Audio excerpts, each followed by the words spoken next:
Good morning students. आज का हमारा टॉपिक है धर्म युद्ध। हमने कल स्टार्ट किया था इसके बारे में। फोर्थ लेसन चल रहा है हमारा। मुस्लिम जगत के प्रति शत्रुता 11वीं शताब्दी में और अधिक स्पष्ट हो गई। नार्मनों, हंगरी वासियों और कुछ स्लाव लोगों को ईसाई बना लिया गया था और केवल मुसलमान मुख्य शत्रु रह गए थे। 11वीं शताब्दी में पश्चिमी यूरोप के सामाजिक और आर्थिक संगठनों में भी परिवर्तन हो गया था, जिससे ईसाई जगत और इस्लामी जगत के बीच शत्रुता को बढ़ाने में योगदान मिला। पादरी और योद्धा वर्ग राजनीतिक स्थिरता और कृषि तथा व्यापार पर आधारित आर्थिक विकास सुनिश्चित करने के प्रयत्न कर रहे थे।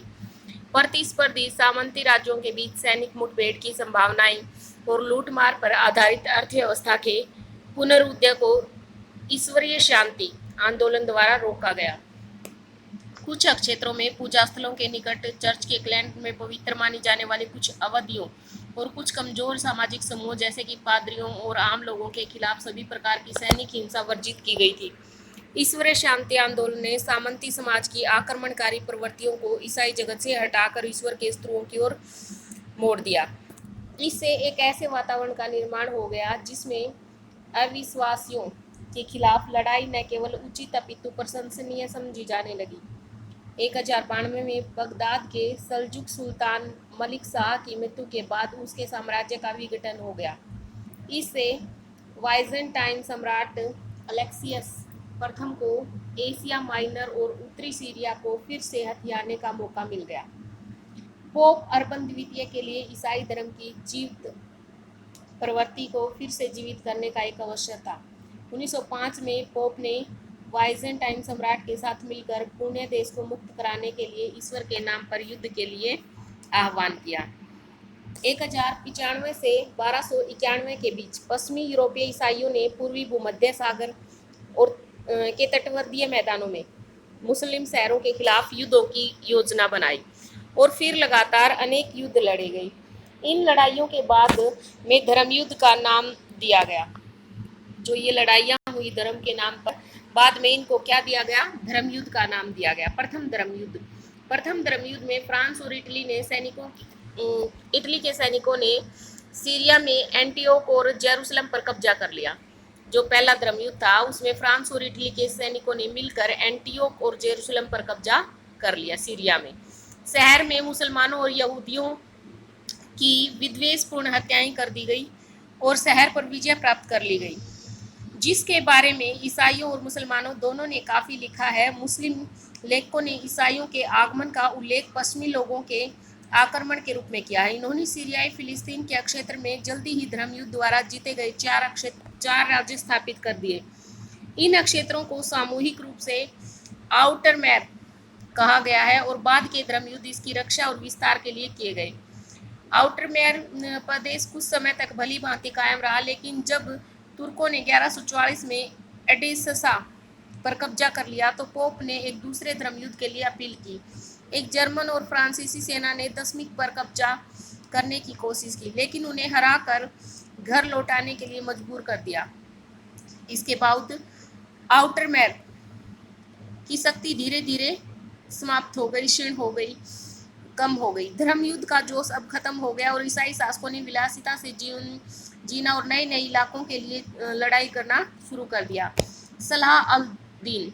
सलालुद्दीन जिसको बोला गया है, ने एक मिस्री सीरियाई साम्राज्य स्थापित किया और ईसाइयों के विरुद्ध धर्म युद्ध करने का आह्वान किया और उन्हें 1187 में पराजित कर दिया। उसने पहले धर्म युद्ध के लगभग एक शताब्दी बाद जेरूसलम पर फिर से कब्जा कर लिया।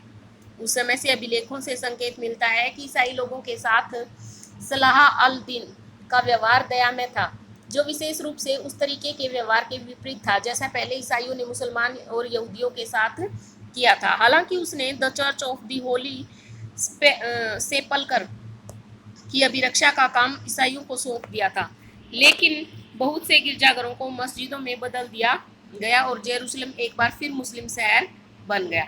इस शहर के छिन जाने से 1189 में तीसरे धर्म युद्ध के प्रति प्रोत्साहन मिला, लेकिन धर्म युद्ध करने वाले फिलिस्तीन में कुछ तटवर्ती शहरों और ईसाई तीर्थयात्रियों के लिए जेरूसलम में मुक्त रूप से प्रवेश के सिवाय और कुछ प्राप्त नहीं कर सके।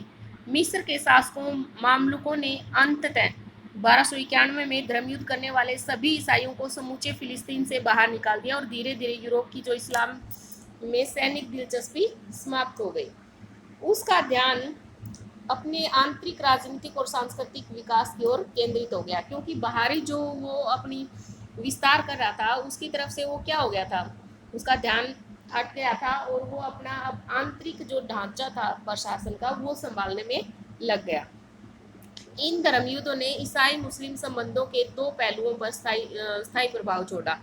इनमें से एक था मुस्लिम राज्यों को अपने ईसाई प्रजननों की ओर कठोर रुख, जो लड़ाइयों की कड़वी यादों और मिलीजुली आबादी वाले इलाकों में सुरक्षा की जरूरतों का परिणाम था।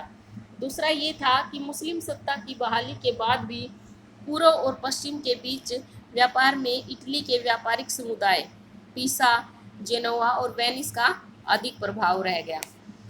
ये है सीरिया में फ्रैंक अधीन किए गए अपने अधीन किए गए मुस्लिम लोगों के साथ विभिन्न फ्रैंक पश्चिमी देशों के नागरिक जो धर्मयुद्धों में विजयी हुए अभिजातों का व्यवहार भिन्न भिन्न प्रकार का था। शुरू में धर्मयुद्धकारी जो सीरियाई और फिलिस्तीन में बस गए थे, बाद में आने वालों की तुलना में आमतौर पर मुस्लिम आबादी के प्रति अधिक सहिष्णु थे। 12वीं शताब्दी के एक सीरियाई मुसलमान उसामा इबन मुनकिथ ने अपने संस्मरणों में अपने नए पड़ोसियों के बारे में कुछ दिलचस्प बातें कही हैं। फ्रैंक लोगों ने कुछ लोग ऐसे हैं फ्रैंक लोगों में जो इस देश में बस गए हैं और मुसलमानों के साथ जुड़ गए हैं। वे नए आने वालों से बेहतर हैं, लेकिन वे नियम का अपवाद और उनके आधार पर कोई निष्कर्ष नहीं निकाला जा सकता। एक उदाहरण यह है कि एक बार मैंने किसी आदमी को व्यापार के लिए एंटियोक भेजा। उस समय चीफ थियोडोर सेफियानोस, एक पूर्वी ईसाई, वहां पर था। वह और मैं आपस में दोस्त थे। तब वह एंटियोक में हर तरह से शक्तिशाली था। एक दिन उसने मेरे आदमी से कहा, मेरे एक फ्रैंक मित्र ने मुझे आमंत्रित किया है, मेरे साथ चलो और देखो कि वे लोग किस प्रकार रहते हैं।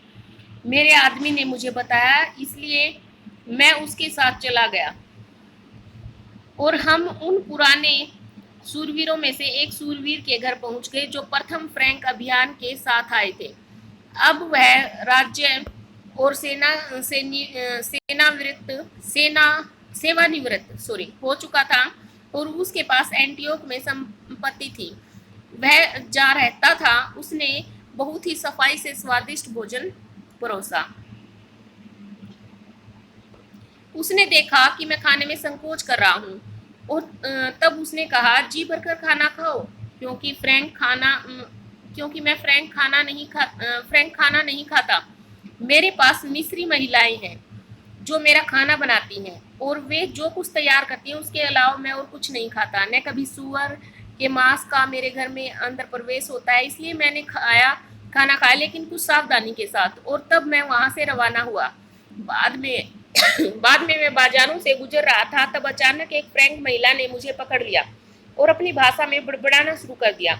मैं ये समझ नहीं पाया कि वह क्या कह रही थी। फ्रैंक लोगों की भीड़ मेरे आसपास इकट्ठी हो गई। मुझे यकीन हो गया कि मेरा अंत निकट आ गया। तब अचानक वही सूरवीर वहां आ गया और उसने उस औरत से पूछा, तुम इस मुसलमान से क्या चाहती हो? उसने उत्तर दिया, इसने मेरे भाई हुर्सो की हत्या की थी।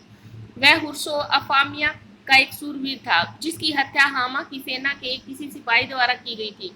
तब उस सूरवीर ने चिल्लाकर उस महिला से कहा, यह व्यक्ति मध्य वर्गीय है, अर्थात यह एक व्यापारी है। यह लड़ता लड़ाता नहीं है, किसी भी किस्म का युद्ध नहीं करता। वह भीड़ पर भी चिल्लाया और तब भीड़ तितर बितर हो गई। तब उसने मेरा हाथ पकड़ा और मुझे वहां से ले गया। इस प्रकार उसके साथ भोजन करने का यह प्रभाव था कि उसने मुझे मृत्यु से बचा लिया। आगे है अर्थव्यवस्था, कृषि, शहरीकरण और वाणिज्य। इसके बारे में हम कल पढ़ेंगे। आप ध्यान से अपने जो नोट्स हैं वो तैयार और साथ साथ अपने जो रिवीजन का कार्य है वो साथ साथ करते रहिए। अच्छे से अगर आप रिवाइज करोगे तो साथ साथ ही लेसन लर्न भी हो जाएगा। Thank you, have a nice day.